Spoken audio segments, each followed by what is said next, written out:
आप देख रहे हैं समाचार एजेंसी ऑफ इंडिया में साइन न्यूज। जगत जननी माता दुर्गा को प्रसन्न करने के लिए जरूर करें दुर्गा सप्तशती का पाठ। दुर्गा सप्तशती के पाठ से माता दुर्गा होती हैं बहुत जल्दी प्रसन्न, देती हैं भक्तों को आशीर्वाद। आप देख, सुन और पढ़ रहे हैं समाचार एजेंसी ऑफ इंडिया की साई न्यूज के धर्म प्रभाग में विभिन्न जानकारियों के संबंध में।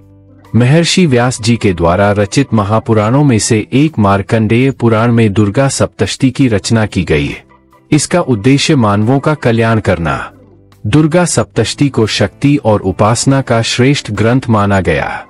दुर्गा सप्तशती में 700 श्लोक और 13 अध्याय है। इसे 3 भागों में विभाजित किया गया है, जिनमें प्रथम चरित्र महाकाली, मध्यम चरित्र महालक्ष्मी तथा उत्तम चरित्र महासरस्वती। दुर्गा सप्तशती के प्रत्येक चरित्र में 7 देवियों का उल्लेख मिलता है। दुर्गा सप्तशती का पाठ करना भक्तों के लिए बहुत शुभ माना गया है। अगर आप जगत जननी माता दुर्गा की आराधना करते हैं और अगर आप माता दुर्गा जी के भक्त हैं तो कमेंट बॉक्स में जय भवानी, जय दुर्गा अथवा जय काली माता लिखना न भूली। दुर्गा सप्तशती के प्रथम चरित्र में तारा, काली, छिन्नमस्ता, सुमुखी, बाला और कुब्जा का उल्लेख किया गया। द्वितीय चरित्र में लक्ष्मी, काली, ललिता, दुर्गा, गायत्री, अरुंधति और सरस्वती का उल्लेख मिलता। तृतीय और अंतिम चरित्र में माहेश्वरी, ब्राह्मी, वैष्णवी, कौमारी, वाराही, नारसिंही और चामुंडा का उल्लेख। मार्कंडेय पुराण में बृहदेव जी कहते हैं कि जो भी जातक दुर्गा सप्तशती का पाठ करेगा उसे सुख की प्राप्ति होगी। भगवत पुराण में भी ये बात वर्णित है कि मां जगदम्बा का अवतरण श्रेष्ठ मानवों की रक्षा के लिए हुआ। इसी तरह ऋग्वेद के अनुसार मां दुर्गा ही आद्य शक्ति हैं और उन्हीं के द्वारा पूरे संसार का संचालन होता है और उनके अलावा इस जगत में कोई अविनाशी नहीं है। दुर्गा सप्तशती के 13 अध्यायों का विवरण नीचे दिया गया। अब जानिए दुर्गा सप्तशती के 13 अध्याय और उनसे प्राप्त होने वाले फल के संबंध में। दुर्गा सप्तशती में 13 अध्याय हैं और हर अध्याय का अपना महत्व है। नीचे इन अध्यायों के बारे में बताया गया। सबसे पहले जानते हैं प्रथम अध्याय के बारे में। मेधा ऋषि का राजा सुरथ और समाधि को भगवती की महिमा बताते हुए मधु कैटभ प्रसंग इसमें मिलता है। अब जानिए प्रथम अध्याय के पाठ से मिलने वाले फल के बारे में। इस अध्याय का पाठ करने से चिंताएं मिट जाती है। अगर आपको मानसिक विकार हैं और इसकी वजह से जीवन में परेशानियां आ रही हैं, तो इस अध्याय का पाठ करने से मन सही दिशा की ओर अग्रसर होता है और खोई हुई चेतना वापस लौट आती है। अब जानिए द्वितीय अध्याय के बारे में। इसमें देवताओं के तेज से देवी मां का प्रादुर्भाव और महिषासुर की सेना के वध का उल्लेख मिलता है। द्वितीय अध्याय के पाठ से मिलने वाले फल को जानिए। इस अध्याय का पाठ करने से मुकदमे, झगड़े आदि में विजय प्राप्त होती है। लेकिन आपने यदि इस अध्याय का पाठ दूसरे का बुरा या बुरी नियत से किया तो इसका फल प्राप्त नहीं होता। दुर्गा सप्तशती के तृतीय अध्याय में सेनापतियों सहित महिषासुर का वध कैसे हुए यह बताया गया है। तृतीय अध्याय के पाठ से मिलने वाले फल को जानते हैं। इस अध्याय का पाठ आप अपने विरोधियों या शत्रुओं से छुटकारा पाने के लिए कर सकते हैं। यदि आपके शत्रु बिना कारण बन रहे हों और आपको अपने गुप्त शत्रुओं का पता न चल पा रहा हो तो इस अध्याय का पाठ करना आपके लिए उपयुक्त है। इसका चौथा अध्याय पूरी तरह इंद्रादि देवताओं द्वारा देवी मात की स्तुति के लिए समर्पित है। चतुर्थ अध्याय के पाठ से मिलने वाले फल को जानिए। इस अध्याय का पाठ उन लोगों के लिए लाभकारी होता है जो भक्ति, शक्ति तथा दर्शन से जुड़ना चाहते हैं। कुल मिलाकर कहा जाए तो इस अध्याय का पाठ करना उनके लिए अच्छा है जो माता की भक्ति और साधना के द्वारा समाज का कल्याण करना चाहते हैं। इसका पंचम अध्याय देवताओं के द्वारा देवी की स्तुति, चंड मुंड के मुख से अंबिका के रूप की प्रशंसा सुनकर शुंभ का उनके पास दूध भेजना और दूध का निराश लौटना आदि को चित्रित करता। पंचम अध्याय के पाठ से मिलने वाले फल को जानते हैं। इस अध्याय का पाठ उन लोगों के मनोरथ भी पूरा कर सकता है जिनकी मनोकामनाएं कहीं पूरी नहीं हुई है। इस अध्याय का नियमित पाठ करना बहुत शुभ माना गया। षष्ठम अध्याय में धूम्रलोचन वध का चित्रण है। अब षष्ठम अध्याय के पाठ से मिलने वाले फल को जानिए। इस अध्याय का पाठ डर से मुक्ति या किसी बाधा से मुक्ति के लिए करना शुभ होता है। अगर आपकी कुंडली में राहु खराब स्थिति में है या केतु पीड़ित है तो भी इस अध्याय का जाप करना शुभ होता है। अगर तंत्र, जादू या भूत प्रेत से जुड़ी कोई समस्या है तो इस अध्याय का पाठ करें। दुर्गा सप्तशती के सप्तम अध्याय में चंडमुंड का वध का चित्रण मिलता है। 7वें अध्याय के पाठ से मिलने वाले फल के बारे में कहा जाता है कि मनोकामनाओं की पूर्ति के लिए इस अध्याय का पाठ किया जाता है। लेकिन किसी के अहित में यदि आप इस अध्याय का पाठ करते हैं तो आपको बुरे प्रभाव मिल सकते हैं। इसके अष्टम अध्याय में रक्तबीज का वध का वृतांत है एवं अष्टम अध्याय के पाठ से मिलने वाले फल के बारे में कहा जाता है कि इस अध्याय का पाठ वशीकरण या मिलाप के लिए किया जाता है। वशीकरण गलत तरीके नहीं बल्कि भलाई के लिए किया जाए। कोई बिछड़ गया हो तो इस अध्याय का जाप करना असरदायक होता है। इसके नवम अध्याय में विशुंभ का वध किस तरह हुआ इसका विवरण है एवं नवम अध्याय के पाठ से मिलने वाले फल में इस अध्याय का पाठ कामनाओं की पूर्ति के लिए, पुत्र प्राप्ति के लिए और खोए हुए लोगों की तलाश के लिए किया जाता है। इसके दशम अध्याय में शुंभ का वध है एवं दशम अध्याय के पाठ से मिलने वाले फल को जानिए। इस अध्याय का पाठ संतान प्राप्ति के लिए करना शुभ माना जाता है।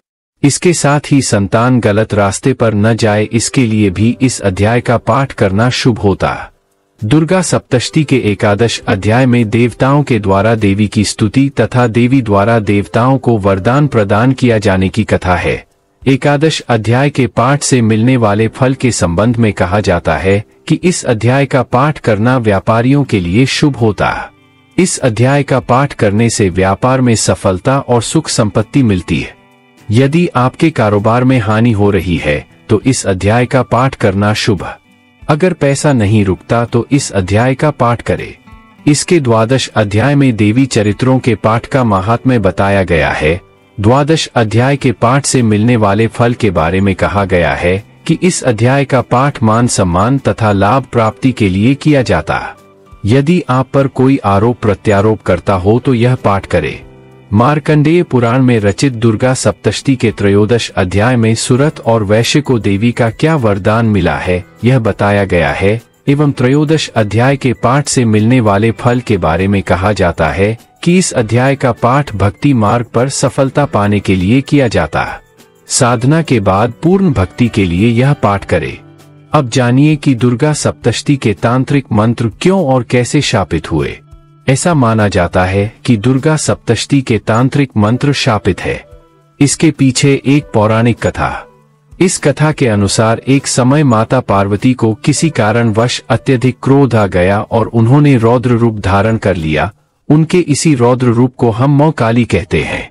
कथा के अनुसार मौ काली के रूप में क्रोध से भरी मौ पार्वती ने पृथ्वी पर विचरण करना शुरू कर दिया और सामने आने वाले हर प्राणी का वध वो करने लगी।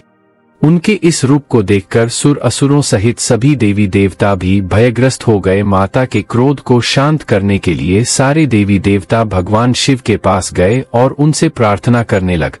देवी देवताओं ने शिव जी से कहा कि आप ही मौ काली को शांत कर सकते हैं। देवी देवताओं के अनुरोध पर देवाधिदेव महादेव ब्रह्मांड के राजा भगवान शिव जी ने सृष्टि के रचिता ब्रह्म जी को जवाब दिया कि अगर वो ऐसा करते हैं तो इसका परिणाम भयानक हो सकता है। ऐसा करने से पृथ्वी पर दुर्गा के रूप मंत्रों से भयानक शक्ति का उदय होगा और दानव इसका प्रयोग गलत कामों को करने में कर सकते हैं। इसकी वजह से संसार में आसुरी शक्तियों का वास हो जाएगा। इसके उत्तर में ब्रह्म जी ने भोलेनाथ से कहा कि आप रौद्र रूप धारण कर देवी को शांत कर दीजिए और इस दौरान उदय होने वाले मां दुर्गा के रूप मंत्रों को शापित कर दीजिए ताकि भविष्य में किसी के भी द्वारा इन मंत्रों का दुरुपयोग न किया जा सके। इस दौरान वहां भगवान नारद भी मौजूद थे जिन्होंने ब्रह्मजी से पूछा कि हे पितामह, अगर भगवान शिव ने उदय होने वाले मां दुर्गा के सभी रूप मंत्रों को शापित कर दिया तो संसार में जिसको सच में देवी के रूपों की आवश्यकता होगी वे लोग तो दुर्गा के तत्काल जागृत मंत्र रूपों को पाने से वंचित रह जाएंगे। उन्हें ऐसा क्या उपाय करना पड़ेगा जिससे वो इन जागृत मंत्रों का फायदा उठा सकें? नारद जी के इस सवाल के जवाब में भगवान शिव ने दुर्गा सप्तशती को शापमुक्त करने की विधि बतलाई जो कि नीचे बताई गई है। जो व्यक्ति इस विधि का अनुसरण नहीं करता और इसके बिना दुर्गा सप्तष्टी के वशीकरण, मारण और उच्चाटन जैसे मंत्रों को सिद्ध करने की कोशिश करता है, तो उसे दुर्गा सप्तष्टी के पाठ का पूरा लाभ प्राप्त नहीं होता। दुर्गा सप्तष्टी शाप मुक्ति की विधि जानिए। शास्त्रों के अनुसार जो व्यक्ति माता दुर्गा के रूप मंत्रों को किसी अच्छे कार्य के लिए जागृत करना चाहता है, उसे सबसे पहले दुर्गा सप्तष्टी को शाप मुक्त करना पड़ता है। दुर्गा सप्तष्टी को शाप मुक्त करने के लिए सर्वप्रथम जिन मंत्र का 7 बार पाठ करना चाहिए, उनमें ऊ ह्रीं क्लीं श्रीं क्रां क्रीं चंडिका देवै शापनाशागुग्रहे कुरु कुरु स्वाहा। इस मंत्र का उच्चारण करने के बाद जिस मंत्र का उच्चारण 21 बार करना होता है वह है ऊ श्री क्लीं ह्रीं सप्तष्टी चंडिके उत्कीर्ण कुरु कुरु स्वाहा। इसके बाद जिस मंत्र का जाप 21 बार करना चाहिए वह है ऊ ह्रीं ह्रीं वम वम मृत संजीवनी विधे मृत्युत्थाप्योत्थापय क्रीं ह्रीं ह्रीं वम स्वाहा। एवं अंत में जिस मंत्र का 108 बार जप करना होता है वह है ऊ श्री श्री क्लीं हूं ऊ एक क्षोम भय मोहय उत्कीलय उत्कीलय उत्कीलय ठन ठन। जानकार विद्वानों के अनुसार ऊपर दी गई विधि को पूरा करने के बाद दुर्गा सप्तष्टी ग्रंथ भगवान शिव के शाप से मुक्त हो जाता है। इस पूरी प्रक्रिया को दुर्गा पाठ की कुंजी के नाम से भी जाना जाता है। जब तक इस कुंजी का पाठ नहीं किया जाता तब तक दुर्गा सप्तष्टी के पाठ से उतना अच्छा फल प्राप्त नहीं होता जितना आप चाहते हैं।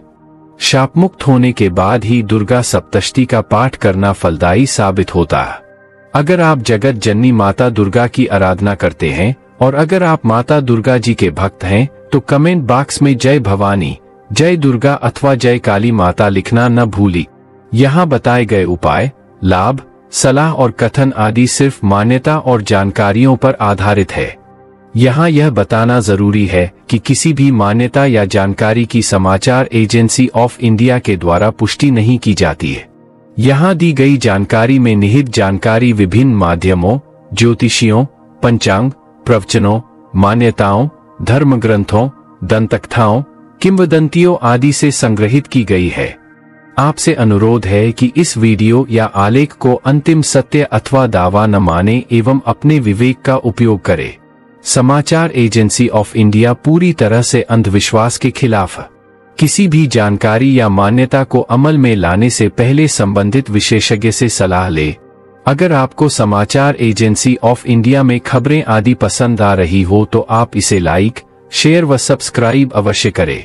हम नई जानकारी लेकर फिर हाजिर होंगे, तब तक के लिए इजाजत दीजिए। जय हिंद।